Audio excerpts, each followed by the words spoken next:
Welcome back to the show. You are listening to Law in the Hot Zone, and today's episode is the 2025 Nuclear Review, Law, Risk, and the Unthinkable. I have gone through this nuclear review document cover to cover, and it is intense. We are talking about nuclear weapons, the risk of use, the United Kingdom's posture, and whether the legal frameworks we rely on actually mean anything when push comes to shove. I am joined by a very seasoned nuclear and public international law practitioner to help unpack it all. Thanks for being here. Delighted to be here. And you are right, this review is intense. It is trying to grapple with the reality that nuclear risks have changed faster than the law and policy have. Let us start with the big picture. The document opens with a pretty stark proposition. The risk of nuclear weapons being used is higher now than at any time since the Cold War, but our legal and political frameworks are still acting as if the old Cold War assumptions hold. What, in your view, is the core argument of this review? The core argument is that the current United Kingdom legal and policy framework for nuclear weapons is out of date and internally inconsistent. It suggests that we rely on a combination of deterrence theory, vague policy statements, and a very thin layer of domestic accountability.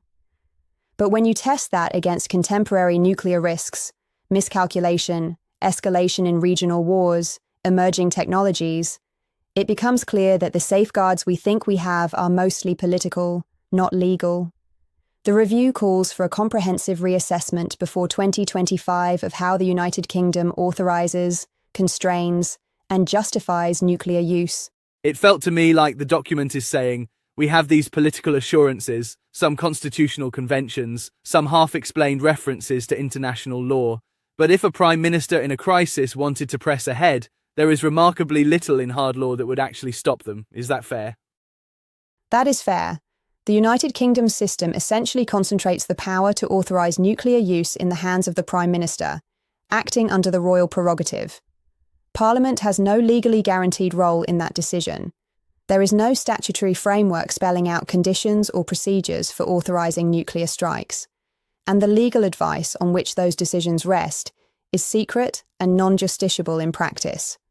So, in a crisis, the main constraints are political judgment and custom, not enforceable legal rules. Before we get into that domestic side, I want to anchor us in what the document says about international law, because there is a very careful discussion of the law on the threat or use of nuclear weapons. It references the International Court of Justice advisory opinion, and there is this almost deliberately unresolved space. Nuclear weapons are, in most scenarios, contrary to international humanitarian law, but the court left open a narrow possibility in extreme self-defense. Walk us through that tension as the review presents it. The review starts from the 1996 International Court of Justice advisory opinion on the legality of the threat or use of nuclear weapons.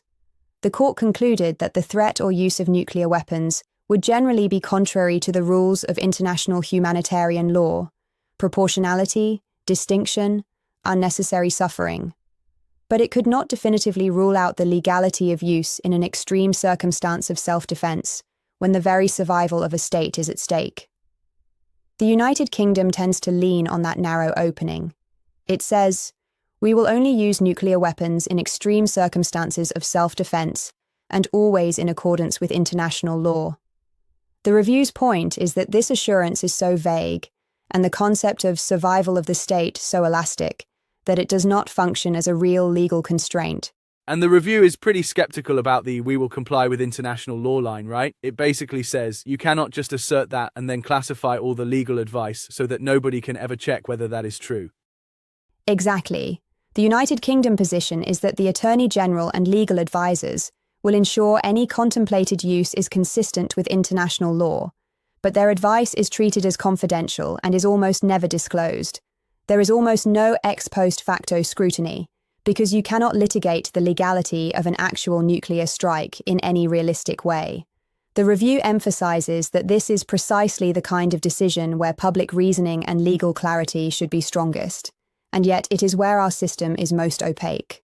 The other thing that jumped out at me is that the review is not just about hypothetical law school scenarios. It keeps tying the law back to current threats: Russia's nuclear rhetoric over Ukraine, the erosion of arms control, the modernization of arsenals. How does it connect those real-world developments to the United Kingdom's legal posture?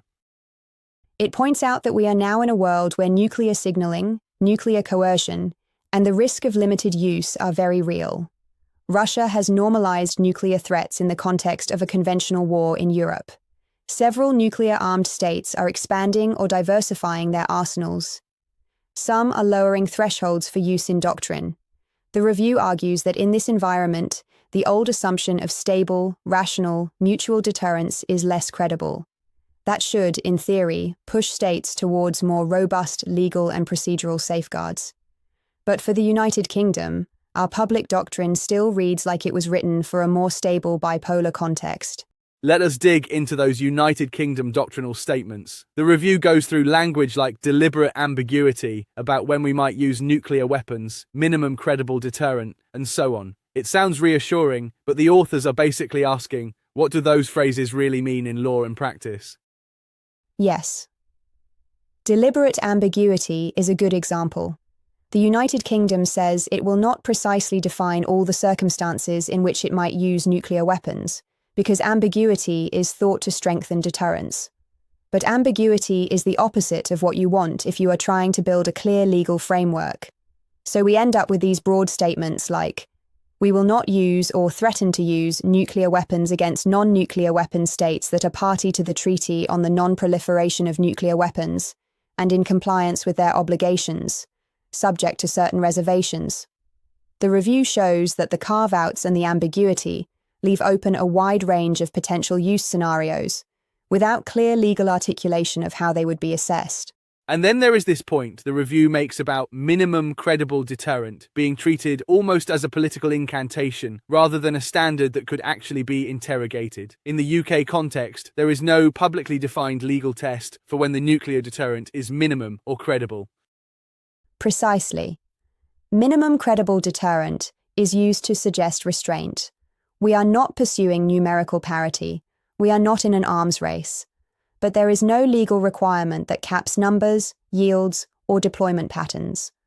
The review stresses that decisions to increase warhead numbers or change posture are done through executive policy documents without statutory oversight or legally binding limits. So minimum is whatever the government of the day says it is. That is politically contestable but not legally constrained.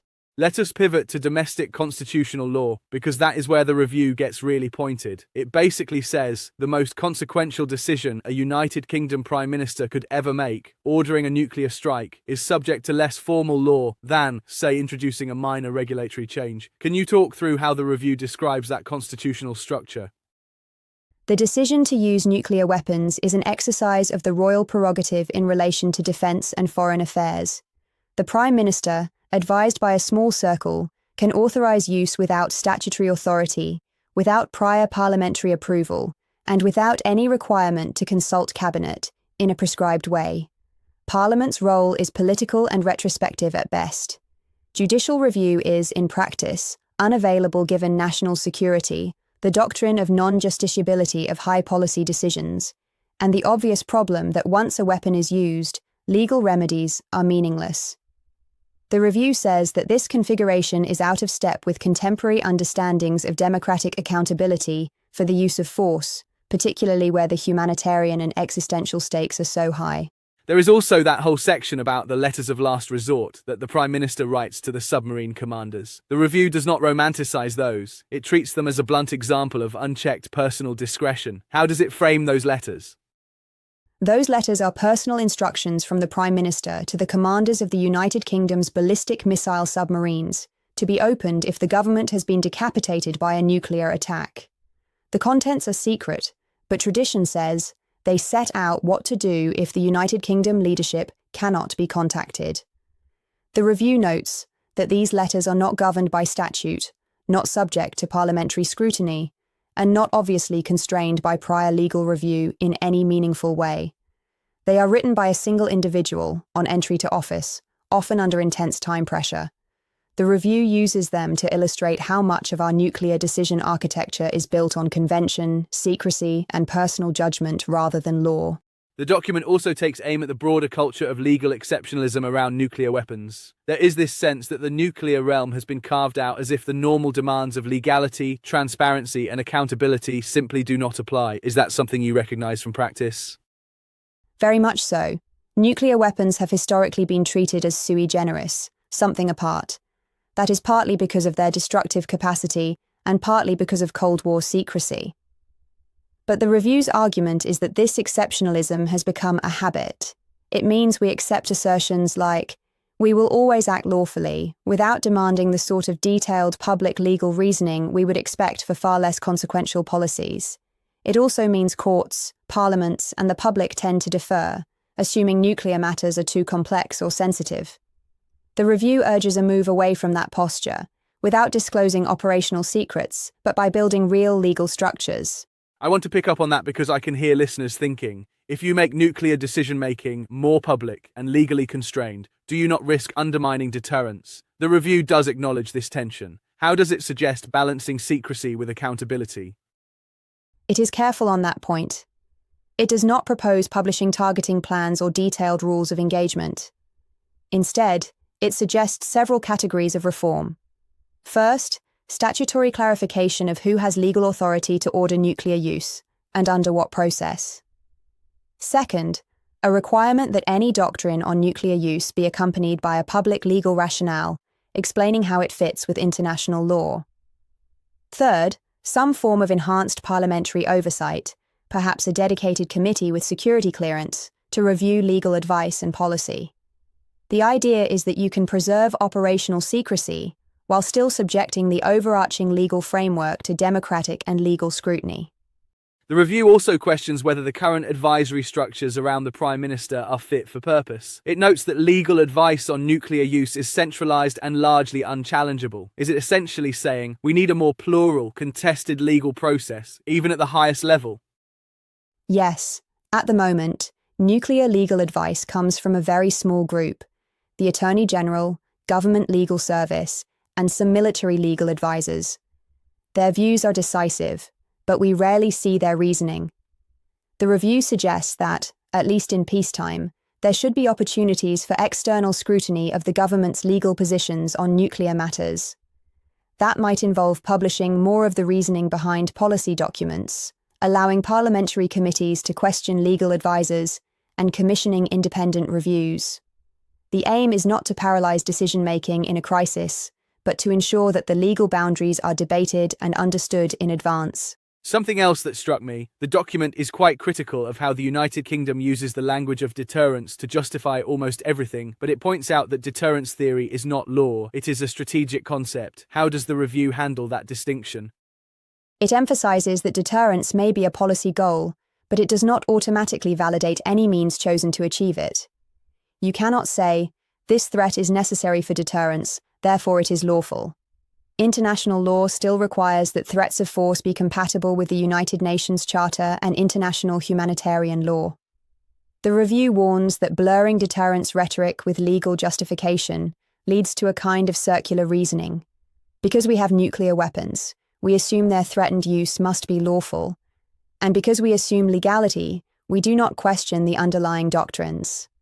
It calls for separating those two conversations, one about whether deterrence is strategically wise, and another about what the law actually permits. On that point, the review looks at threat of use as distinct from actual use. It notes that nuclear deterrence is built on credible threats and that those threats themselves must comply with international law. That is a subtle but important line, right? It is. The International Court of Justice was clear that the legality of the threat of nuclear weapons is subject to the same conditions as their use. The review highlights that current United Kingdom rhetoric, phrases about responding in kind or in ways that go beyond conventional means, could, in some readings, amount to threats that are difficult to reconcile with the requirements of distinction and proportionality if they imply targeting cities or civilian infrastructure.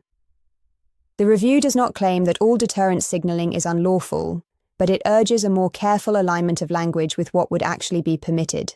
I was also intrigued by how much the review dwells on the time dimension. It says, by 2025, we will likely see further deterioration in arms control, more technological change, and perhaps closer nuclear brinkmanship. It is effectively telling the United Kingdom, you do not have the luxury of kicking this legal review into the long grass. That is right. The 2025 marker is not arbitrary. It reflects the fact that major arms control agreements have collapsed or are under severe strain, and that nuclear modernization programs are well underway. The review warns that as the strategic environment becomes more volatile, the costs of legal ambiguity and weak domestic safeguards grow. If you wait to update your legal framework until after a crisis, it is too late. So it calls for a structured, time-bound process of review leading up to 2025. The document is not a policy manifesto, but it does float some concrete reform directions. Without going beyond what is on the page, can you walk us through the types of changes it suggests the United Kingdom should at least seriously consider? Broadly, it suggests 4 directions. First, codifying aspects of nuclear decision-making that are currently left to the royal prerogative. So there would be a statutory basis for who can authorise use and under what conditions. Second, enhancing parliamentary oversight, possibly through a cross-party, security-cleared mechanism that can scrutinise doctrine and legal positions. Third, increasing transparency about the government's interpretation of relevant international law, particularly the conditions under which it believes nuclear use could be lawful. Fourth, integrating nuclear decision-making more explicitly into existing frameworks for authorising the use of force, rather than treating it as a separate, untouchable domain. The review also takes care to say that this is not about unilaterally disarming the United Kingdom or abandoning nuclear deterrence overnight. In fact, it seems to say, even if you are fully committed to retaining nuclear weapons, you ought to be worried about the current lack of legal and constitutional safeguards. Exactly. The critique is agnostic on the fundamental policy choice of whether to be a nuclear-armed state. It addresses the how, not the whether.